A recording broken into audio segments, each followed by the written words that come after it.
বলেছিলাম না ভাইরাল করে দেবো রে, শিক্ষিত অশিক্ষিতর মাঝে নতুন কন্টেন্ট ক্রিয়েটরকে নিয়ে আসবো রে।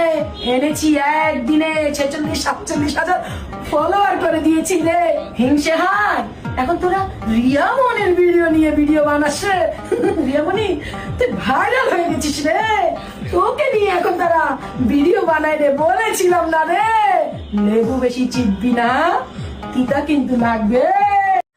আপনি একদম ঠিক কথা বলেছেন রাখি আপা, লেবু বেশি কসলালে তিতা বের হয়।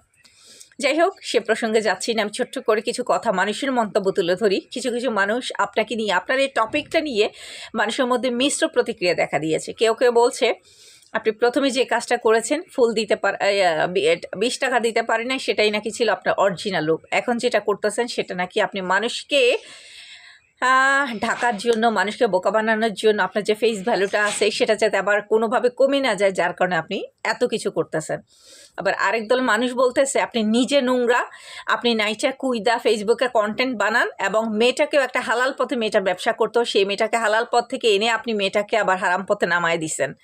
ঠিক আছে, আপনি নিজে নোংরা, আপনি মেয়েটাকেও নোংরা জগতে নামায় দিছেন।